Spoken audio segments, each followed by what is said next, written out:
Have you ever had a job you just didn't like? I had one. I was a wait person in Oklahoma in a restaurant that had a Scottish theme. Our uniforms as servers were a one-piece long-sleeve onesie and a kilt. It doesn't really make a lot of sense. Plus, the kilt was about the size of a cocktail napkin. But what I was all about that summer was about making money to take with me to college for spending money, and that part worked. And have you also maybe had a job that you really liked? I had one, and I was part of a psychiatric group.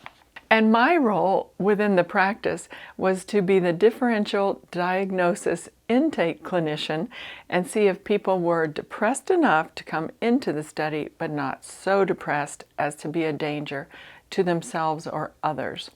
And so we were looking at new delivery methods for treatments for depression, delivering the medication in a patch instead of a pill to see if there was better compliance. So we were looking at drugs like Paxil, Prozac, Zoloft, Lexapro, Celexa, and people would make it into the study, volunteer, and then they would go in one arm of the study. So half the study participants went on drug and the other half of them did not. They were like getting a Band-Aid with nothing in it. And so this would go on for 10 weeks with weekly check-ins. We would ask them lots of questions and assess how they were doing. And my favorite day was always the last day of the study when we got to unmask the study and look at who was actually receiving something and who was receiving essentially a Band-Aid. And so the findings were always so interesting to me. Some of the people on drug would indeed have their depression lift, but so would the people getting a Band-Aid. And so the drug was in many cases, probably most, a bit more effective. But the other folks also had this same lift in their mood, their depression symptoms of being sad, slow, sleepy, helpless, hopeless. They also lifted. And so I got to wondering why and did a little research, and I just have 3 quick thoughts about this. One thing that happened for the participants in the study is that they were thinking they were all on drug. So, you know, in Science of Mind and Spirit here at Mile High Church, we sometimes repeat that phrase, thoughts thicken into things. Or maybe if you can conceive it and believe it, you can achieve it. Or things are created twice, once in mind, once in kind. Even biblically speaking, there's that Proverbs verse about as a man thinketh in his heart, so he is. We might say, as you thinketh, so goes your life. So all of those things turned out to be true within this drug study, and I think they turn out to be true within our lives, don't they? What we tend to believe is mirrored back to us by divine spirit. We live in this fantastically participatory universe, and we play a role in it. There's such an interchange. There is that law of circulation where what we put in just seems to keep coming back to us. It's beautiful. And my second insight is just so simply obvious.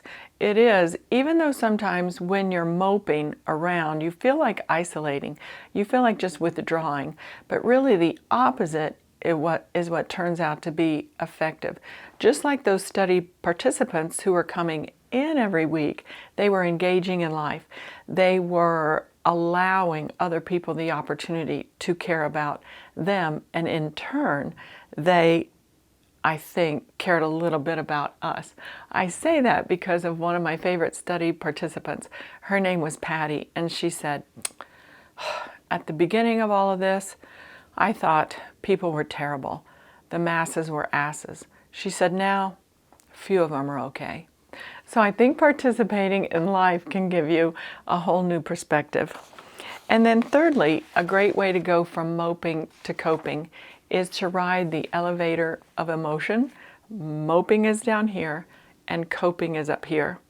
And there's a guy who attends our Wednesday night support group on Zoom. His name's Charlie. Charlie has a great sense of humor, which is also near the top of the penthouse of emotions. And he usually comes to us with a joke, something like, why did the koala get the job? He was koalified. So he just has a great way of lifting us up. And I think Josh Reeves mentioned the mood elevator, and Charlie loved it and shared it with me. And what I especially liked about it was that gratitude is also near the top. It's very hard to be moping and coping. So, you know, if you're moping, it's life is hopeless, I'm helpless. But coping is, but you know what else? It's also that there's so much to be grateful for. It's a beautiful day with sun shining, and yet autumn leaves are falling. There's a breeze. It's just a wonderful day. So I hope maybe those little insights can help you to go from moping to a higher way of being, coping.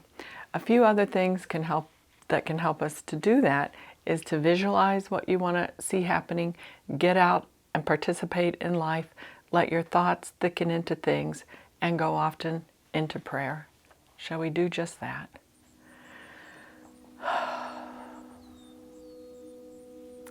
And so as we just fully arrive in this present moment of awareness, of consciousness, we know that we are part and parcel of God, that we live in, as, and through that divine consciousness, that creative ultimate presence, the be-all and end-all, the Alpha and Omega.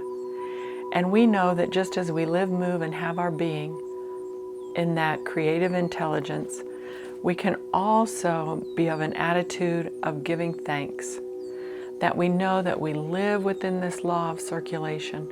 We can step into that river and circulate with us, knowing that as we do, there is so much to be grateful for, appreciative of, and thankful for. I furthermore speak my word of great thanks for this beautiful community which we live, which has so many opportunities for getting involved, for being engaged, for volunteering.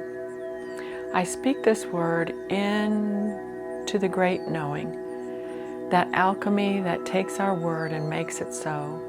In great gratitude for this and for so much more, we simply say together, and so it is.